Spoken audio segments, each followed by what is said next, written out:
নমস্কার, কেমন আছো সবাই? নিশ্চয়ই ভালো আছো। আমিও খুব ভালো আছি। আজ আমি তোমাদের ট্রেজার আইল্যান্ডের গল্পের পরের অংশটা পড়ে শোনাচ্ছি। এই ঘটনার পর ক্যাপ্টেনের বেপরোয়া হুমকিদারি অনেকটাই কমে গেল। সবসময় কেমন যেন একটা ভয় ভয় ভাব তার। ভয়ের কারণটা ঠিক ধরতে পারছি না। মাঝে মাঝে বলছে এখানে আর মন টিকছে না, এবার চলে যাব।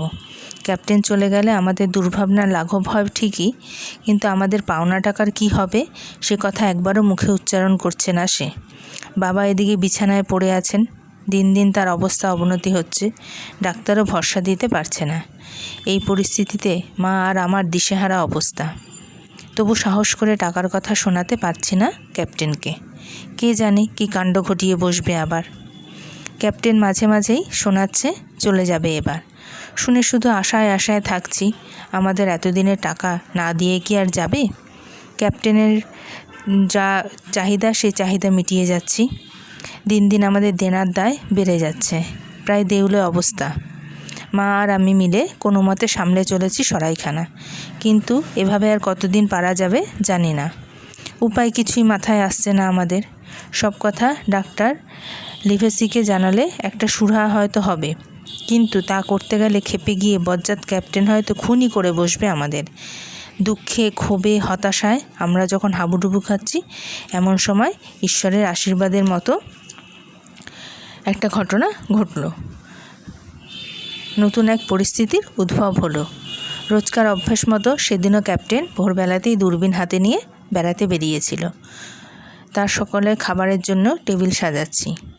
মাও রয়েছেন আমার সঙ্গে। এই সময়টা বাবাকে ওপরে একা রেখেই আসতে হয়। বাবাকে নিয়ে ভয়ে ভয়ে আছি আমরা। আভাসে ইঙ্গিতে ডাক্তার লিভেসি জানিয়েছে একটা চরম দুর্ঘটনা ঘটে যেতে পারে যে কোনো সময়। নিজের মনে প্রাতরাশের টেবিল সাজাচ্ছি, এমন সময় দোরগোড়ায় কার ছায়া পড়ল। যেয়ে দেখি একটা লোক, অচেনা মুখ, আগে কখনো দেখেছি বলে মনে হলো না। আপনা হতেই লোকটার পায়ের দিকে চোখ চলে গেল। না, দুটো পাই আছে তার। ক্যাপ্টেন তো খুঁজছে এক পাওয়ালা লোক। তবে চোখে পড়ল আগন্তুকের হাতে দুটো আঙ্গুল নেই, কাটা গেছে কোনোভাবে। এছাড়া আর কোনো খুঁত নেই তার শরীরে। তালঢাঙা চেহারা লোকটার, ফ্যাকাশে শুকনো মুখ, তার মধ্যে লম্বা তরোয়াল ঝুলছে তার কোমর থেকে। এই রকম তরোয়াল নিয়ে সে লড়াই করতে পারে দেখে এমন বিশ্বাস হয় না। যত যাই হোক, খদ্দের তো। আমি জিজ্ঞাসু দৃষ্টিতে তাকালাম আগন্তুকের দিকে। এই সময় তিনি আমাকে কাছে ডেকে বললেন, ওহে, তোমাদের এখানে থাকা খাওয়ার ব্যবস্থা শুনেছি ভালো। আমার বন্ধু বিল কি এখানেই থাকেন? আমি বললাম, বিল বলে তো কেউ এখানে থাকে না। একজন অতিথি আছে, আমরা তাকে ক্যাপ্টেন বলে ডাকি। আমার কথা শুনে লোকটার চোখ চকচক করে উঠল। সে বলল, ক্যাপ্টেন? তবে সেই হবে। বিল ক্যাপ্টেন তো বটেই। তার গালে একটা কাটা দাগ আছে কি? আমি বললাম, হ্যাঁ, ডান গালে। ব্যাস ব্যাস, আমাদের বিলই তবে। কোথায় সে? লোকটা জানতে চাইল। বললাম, এই তো গেছেন সাগরের দিকে বেড়াতে। লোকটা বলল, তাহলে আসুক ফিরে, আমি ততক্ষণ বসছি। আমি ঘাড় ফেরাতেই জানলা দিয়ে চোখে পড়ল বেড়ানো শেষ করে ফিরে আসছে ক্যাপ্টেন। লোকটা হয়তো দেখতে পেয়েছিল তাকে। আমি কিছু বুঝে উঠবার আগেই সে আচমকা আমাকে টেনে দরজার পাল্লার আড়ালে নিয়ে চলে গেল। সাঁড়াশির মতো শক্ত হাত লোকটার। আমার হাতখানা এমন জোরে চেপে ধরেছিল যে যন্ত্রণায় আমার মুখ কুঁকড়ে গেল। পাছে আমার মুখ থেকে শব্দ বেরিয়ে পড়ে সেজন্য সে কানের কাছে মুখ এনে কঠিন গলায় ফিসফিস করে শাসালো, টু শব্দ করবে না, সাবধান। লোকটার এমন নিষ্ঠুর ব্যবহার আর কঠিন সুরের কথা আমার বুকে কাঁপন ধরিয়ে দিল। প্রতিবাদ জানাবার সাহস হলো না। কোনো মতে হাতের যন্ত্রণা সয়ে আর মতলব আজ করার চেষ্টা করলাম। ক্যাপ্টেন এসে অন্য দিনের মতন সরাসরি ঘরে ঢুকলো। কোনো দিকে না তাকিয়ে এগিয়ে গেল তার প্রাতরাশের টেবিলের দিকে। এমনি সময় দরজার আড়াল থেকে আচমকা গম্ভীর শব্দে লোকটা ডাকলো, বিল। এই এক ঝটকায় লাট্টুর মতো ঘুরে দাঁড়ালো ক্যাপ্টেন। মুখে কোনো কথা নেই। সমস্ত রক্ত যেন মুহূর্তেকে শুষে নিয়েছে তার মুখ থেকে। চোখের সামনে ভূত দেখলেও বুঝি মানুষ এমন চমকায় না। এমন ভয়ানক মারকুটে লোকটার চেহারা এক মুহূর্তে বড় করুণ দেখাতে লাগলো। কোনো রকমে সে উচ্চারণ করলো, ও ব্ল্যাক ডগ। আমার হাত ছেড়ে দিয়ে 2 আঙুল কাটা লোকটার সামনে 2 পা এগিয়ে গেল। হাসবার ভান করে বলল, হ্যাঁ বন্ধু, খোদ ব্ল্যাক ডগের দাঁড়িয়ে তোমার সামনে। অনেক হয়রান হয়েছি তোমায় খুঁজে খুঁজে, আজ দেখা পেয়েছি। এসো বসা যাক টেবিলে, খেতে খেতে দুজনে কথা বলা যাবে। ক্যাপ্টেনের টেবিলে দুজনে দুমাথায় মুখোমুখি বসলো। ব্ল্যাক ডগ নামের লোকটা আমার দিকে তাকিয়ে হুকুম করলো, এই ছোকরা, তুমি এখানে কেন? ঘর ছেড়ে বাইরে গিয়ে দাঁড়াও। দরজা যেমন খোলা আছে তেমন খোলা থাকবে। বড় হুঁশিয়ার লোকটা, বোঝা গেল। দরজা বন্ধ থাকলে পাছে আমি আড়ি পেতে ওদের কথা শুনে ফেলি, তাই এমন হুকুম। কিন্তু কি এমন কথা বলবে ওরা যে আমাকেও ভয়? আমার মনে দুরন্ত কৌতূহল মাথাচাড়া দিয়ে উঠল। আমাকে হুকুম মানতেই হবে। তবে কান সজাগ রেখে ঘর ছেড়ে বাইরে গিয়ে দাঁড়ালাম। ঘরের ভিতরে দুজনে নিচু গলায় কথা বলছে, শব্দ শোনা যাচ্ছে। আর কিছু যদি শোনা যায় সেই আশায় আমি কাজের অছিলায় ঘরের সামনে ঘোরাঘুরি করতে লাগলাম। না, কোনো কথাই স্পষ্ট বোঝা গেল না। দুজনের মধ্যে কথা কাটাকাটি হচ্ছে, শব্দ শুনে তা বোঝা যাচ্ছে, কিন্তু কথাগুলি কানে এলো না কিছুই। হতাশ হয়ে অপেক্ষা করছি কখন আমার ভেতরে যাবার অনুমতি আসবে। এমন সময় হঠাৎ কথা বলতে বলতে ব্ল্যাক ডগ চেঁচিয়ে উঠল, ফাঁসি হোক আর যাই হোক, পরোয়া কি, মরতে হয় তো সকলে একসঙ্গেই মরব। সঙ্গে সঙ্গে টেবিল উল্টে পড়ার শব্দ। চমকে উঠে দরজার বাইরে থেকে ভেতরে উঁকি মারলাম। দেখি মাঝের টেবিল উল্টে ফেলে দুজনে দুমুখে দাঁড়িয়ে রয়েছে। দুজনেরই হাতে লম্বা তরোয়াল। চোখের সামনে এই ভয়ানক দৃশ্য দেখে আমি কেমন দিশেহারার মতন হয়ে গেলাম। না পারছি চেঁচাতে, না পারলাম দৌড়ে পালাতে, কি করব কিছুই ঠিক করতে পারছি না। হঠাৎ ব্ল্যাক ডগ তীরের মতো ছুটে বেরিয়ে এলো ঘর থেকে। পলকের জন্য চোখে পড়ল তার কাঁধে রক্তাক্ত চোট। ঝরঝর করে রক্ত ঝরছে সেখান থেকে। আমি চট করে সরে দাঁড়িয়েছি একপাশে। ব্ল্যাক ডগ এই অবস্থায় প্রাণান্ত ছুটে অদৃশ্য হলো টিলার আড়ালে। ঘরের ভিতর ঢুকবো কিনা ইতস্তত করছি, এমন সময় ক্যাপ্টেনের ডাক শোনা গেল। জিম! ছুটে ঘরে ঢুকলাম আমি। দেখি ক্যাপ্টেন দাঁড়িয়ে আছে দেওয়ালে ভর দিয়ে। আমাকে দেখে জড়ানো শব্দে বলল, মদ দাও। আমি উদ্বেগের সঙ্গে জানতে চাইলাম, আপনার চোট লাগেনি তো? ক্যাপ্টেনের শরীর টলছে, চোখ পুরোপুরি খুলতে পারছে না,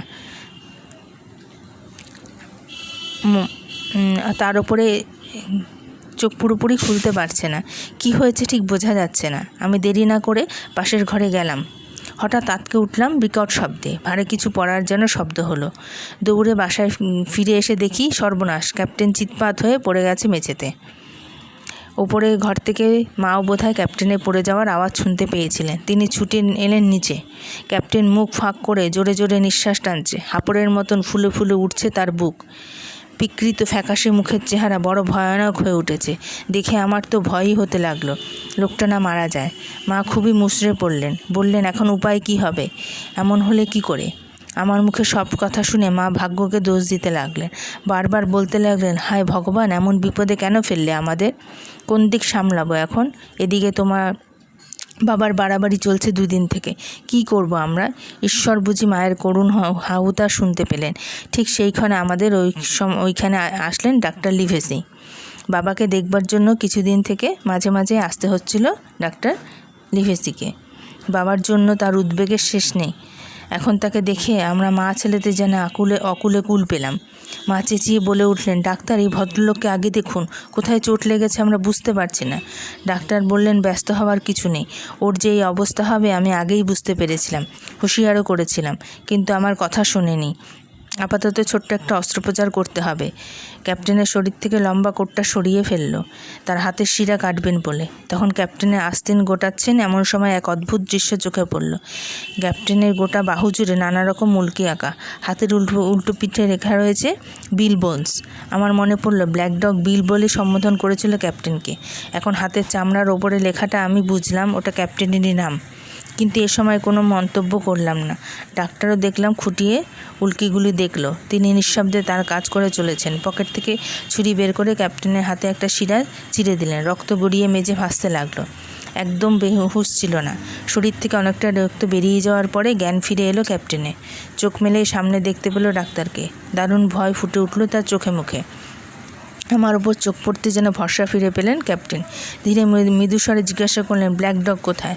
তার মুখের কথা কেড়ে নিয়ে ডাক্তার বলল, ব্ল্যাক ডগ জাহান্নামে যাক, মরতে বসেছিলে, সে খেয়াল আছে? ক্যাপ্টেন অসহায় চোখে তাকালো আমার দিকে। বললাম, একটা দিন বিশ্রাম নিলেই শরীর আবার ঠিক হয়ে যাবে, উঠবার চেষ্টা করুন।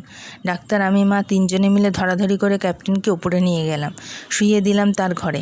খানিক পরেই সে ঘুমিয়ে পড়ল। এই ঘটনার পর আমাদের ভোগান্তি আরও বাড়ল। টানা 1 সপ্তাহ ক্যাপ্টেন বিছানা থেকে নামতেই পারল না, যখন তখন জ্ঞান হারাচ্ছে। একেই তো বাবাকে নিয়ে আমরা ব্যতিব্যস্ত সারাক্ষণ, তার ওপর ঘাড়ে চাপলো ক্যাপ্টেন। এদিকে সরাইখানার অল্প স্বল্প কাজ যা করছিলাম, কাজ করতেই হচ্ছে, এসব সামাল দিতে মা আর আমার প্রাণান্ত হতে লাগলো।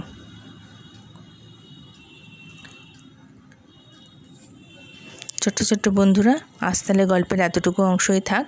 আবার বাকি অংশটা পরের দিন পড়ে শোনাবো। আর তোমাদের যদি আমার গল্প ভালো লাগে তাহলে আমাকে জানিও, আর আমার চ্যানেলটা সাবস্ক্রাইব করো প্লিজ। আজকে তাহলে আসছি, টাটা।